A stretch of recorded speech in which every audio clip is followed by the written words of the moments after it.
अब देखिए प्रसरणी दाब, प्रसरण हम लोग पढ़ लिए, विसरण भी पढ़ लिए। प्रसरण और विसरण, प्रसरण में अर्धपरागम में झिल्ली का होना जरूरी है, विसरण में अर्धपरागम में झिल्ली का होना जरूरी नहीं है। अब कहता प्रसरण की क्रिया में केवल विलायक के अणु ही भाग लेते हैं, प्रसरण में सिर्फ विलायक के अणु ही भाग लेते हैं, लेकिन विसरण में विलेय और विलायक दोनों के अणु ही भाग लेते हैं, दोनों के अणु भाग लेते हैं। अब मेन टॉपिक पर आ जाए, प्रसरणी दाब, ऑस्मोटिक प्रेशर। तो विलयन पर आरोपित वह दाब, बाहरी दाब, जिसके कारण विलयन का वाष्प दाब, विलयन का वेपर प्रेशर इंक्रीज करके विलायक के वाष्प दाब के बराबर हो जाता है। उस बाहरी दाब के कारण विलयन का वाष्प दाब बढ़कर विलायक के वाष्प दाब के बराबर हो जाता है, तो इसे विलयन का प्रसरणी दाब कहते हैं। अब प्रसरणी दाब को हम लोग सूचित करते हैं P या पाई से। प्रसरणी दाब को, ऑस्मोटिक प्रेशर को P या पाई से सूचित करते हैं, सूचित करते हैं।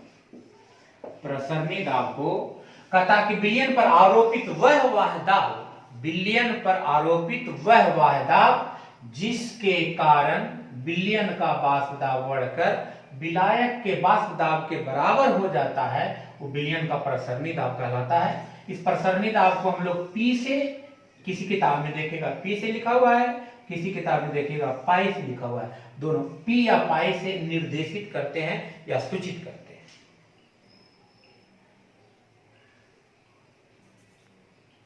स्टार्ट। प्रसरणी दाब को हम लोग समझ गए कि इसको निर्देशित जब भी करेंगे तो P या पाई से सूचित करेंगे। अब यह बाहरी आरोपित दाब है जिसके कारण तनु विलयन का विलायक वाष्प दाब बढ़कर विलायक के वाष्प दाब के बराबर हो जाता है। अब हम लोग प्रसरणी दाब के लिए का गणना करने के लिए एक वैज्ञानिक है, उस विधि का प्रयोग किया था, जिस विधि का नाम है प्रसरणी दाब का अनुमापन में बर्कले और हार्डले की विधि सबसे इंपॉर्टेंट है, कई बार पूछ चुका है बर्कले हार्डले की विधि।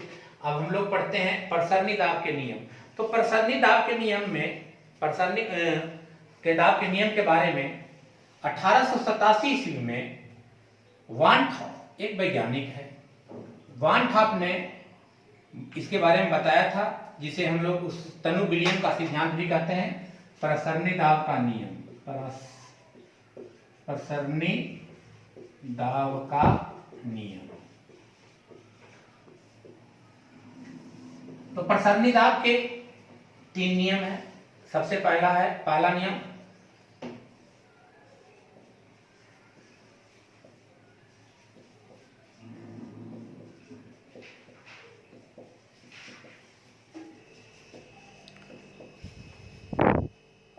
वाइल वान ठॉप का नियम।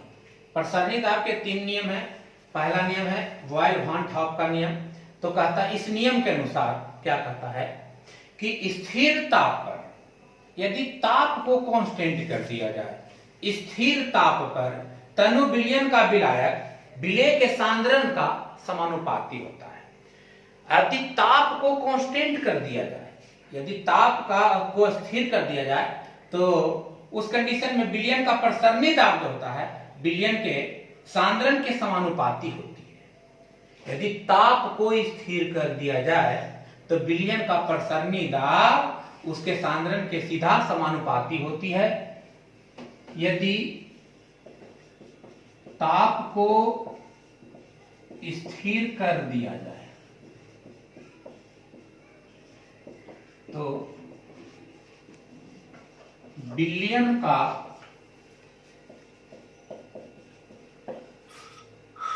प्रसरणी दाब, यदि ताप को स्थिर कर दिया जाए तो विलयन का प्रसरणी दाब विलयन के सांद्रण के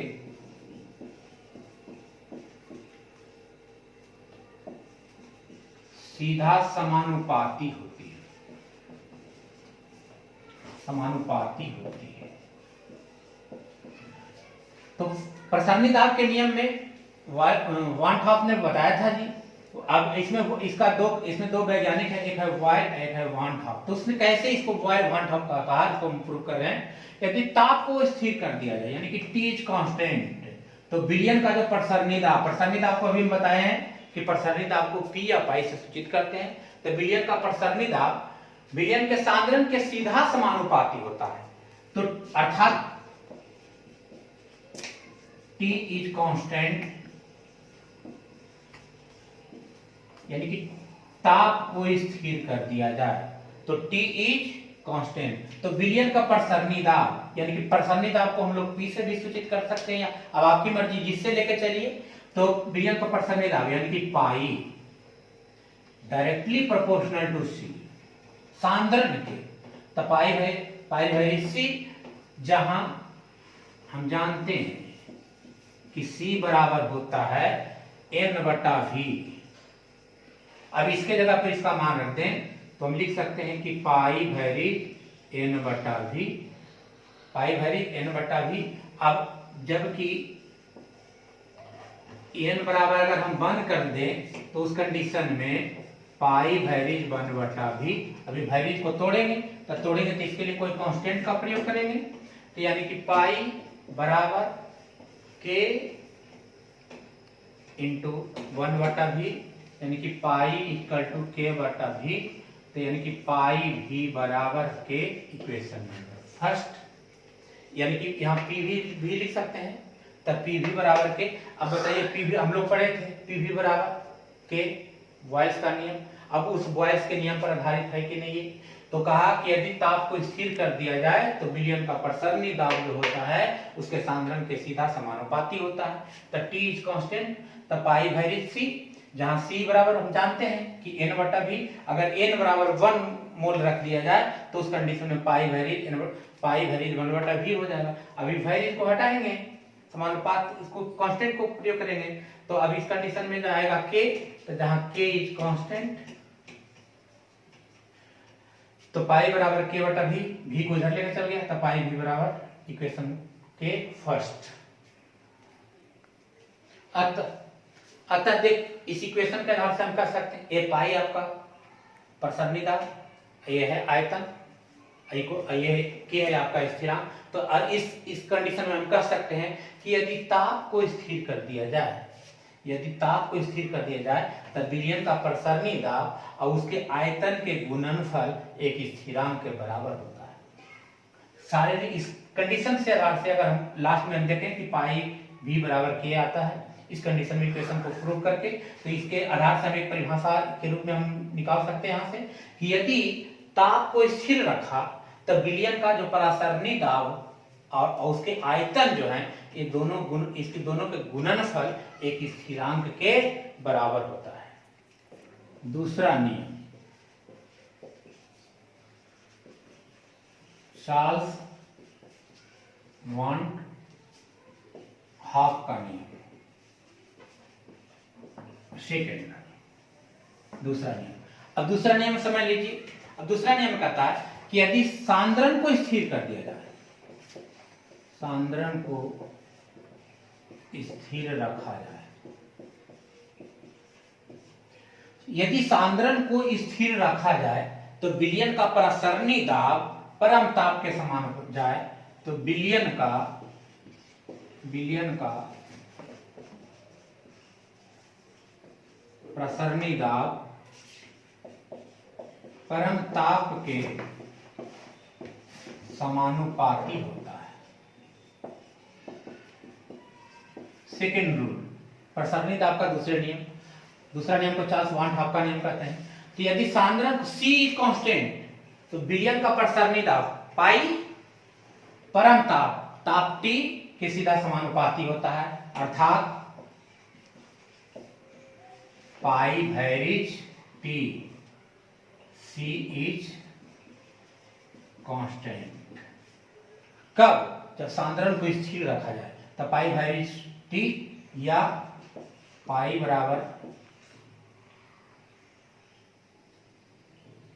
K इंटू T, तो K बराबर पाई/T इक्वेशन सेकेंड। देखिए हम लोग पढ़ते हैं तीसरा नियम, एवोगाड्रो वान हाफ का नियम। एवोगाड्रो वान हाफ का नियम, तो एवोगाड्रो वान हाफ का नियम में क्या कहता है कि यदि P and C is constant, यदि ताप और सांद्रण दोनों को स्थिर कर दिया जाए, यदि ताप और सांद्रण दोनों को स्थिर कर दिया जाए तो विलयन का प्रसरणी दाब अणुओं की संख्या के समानुपाती होती है। यदि ताप और सांद्रण दोनों को स्थिर कर दिया जाए तो किसी विलयन का प्रसरणी दाब उसके अणुओं की संख्या के समानुपाती होती है, अर्थात पाई भैरिज एन, पाई इक्वल टू के इंटू एन, तो के इक्वल टू पाई बटा एन, इक्वेशन नंबर 3। अब हम लोग के पास तीन इक्वेशन बन गए हैं। अब तीनों को कंबाइन करने पर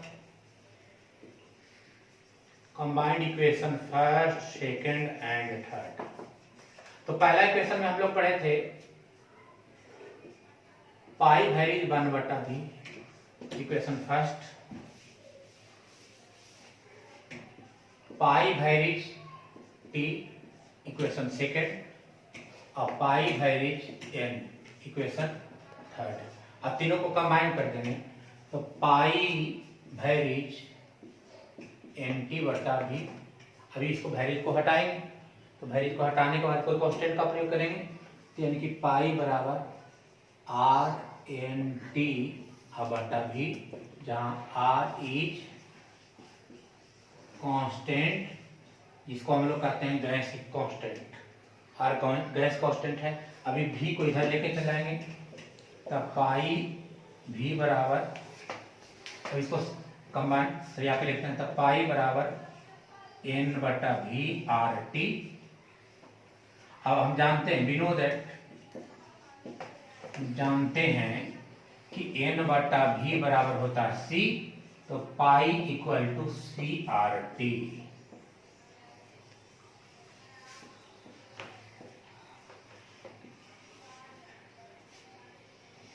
इस प्रकार आपका पहला नियम, दूसरा नियम और तीसरा नियम, तीनों नियम का अलग अलग करके तीनों नियम को कंबाइन कर दिए। कंबाइन करने के बाद एक इक्वेशन आ गया, पाई बराबर सी आर टी, जहां आर गैस स्थिरांक है, आर गैस स्थिरांक का वैल्यू है, इसका मान अलग से निकल के इसको हम बताएंगे।